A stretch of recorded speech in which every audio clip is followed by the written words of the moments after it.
So I'm challenged by this Emma Stark prophecy in two opposite ways. It's patent incompleteness, but it's patent importance right now as Rhema word. The way into God, the way God materializes himself in the earth, his kingdom on earth, is I will enter his gates with thanksgiving in my heart. I will enter his courts with praise. I will ascribe greatness to the Lord. Or, as in the Lord's Prayer, Our Father, hallowed be your name. Your kingdom come, your will be done on earth as it is in heaven. When they returned to the land, and particularly Jerusalem, Ezra rebuilt the temple worship centre. Then the walls and gates were repaired later by Nehemiah. So there's two books in the Old Testament, Ezra followed by Nehemiah. How about individually? Individually, we go into our inner room, we shut our door, and we meet with the Father in secret.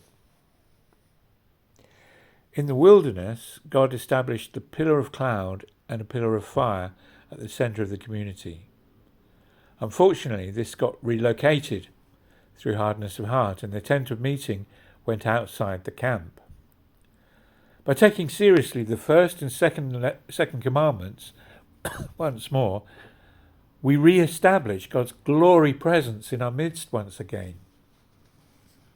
The divine means in the earth is the believing, receiving, and confession of our mouths, the calling to the Lord.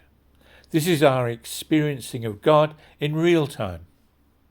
Satan's servants call upon their gods. They too use music.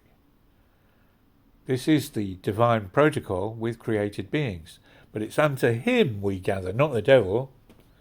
But this is how the gathered people learn the heavens' protocols.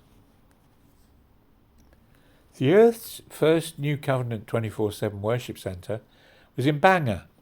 And it had 2,400 in the community.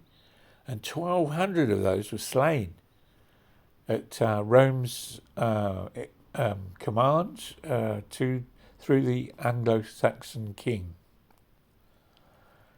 This Rhema word concerning the raising up of apostles of worship and worship centres reminds me of the calling upon R. Edward Miller and Jorge Prelas, and that was back in the 70s, right? Of which such a glory centre was Emsworth, and many other such churches that Ed and Jorge raised. You'll notice from the restoration pattern in the Bible, first David, after Saul's death, instituted the brand new form of Levitical worship.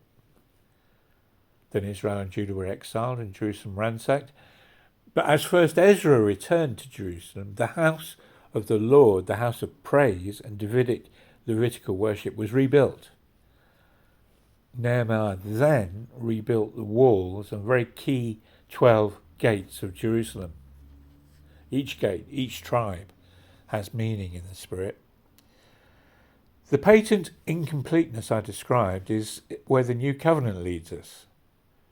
Through incidents such as John chapter 4 and Jesus teaching to the Samaritan woman, through Jesus' reaction to what could be akin to a kind of charismatic centre, equivalent of Bethsaida, waiting for an angel to stir the waters, then Jesus steps up and says, well, how about having a move of God now?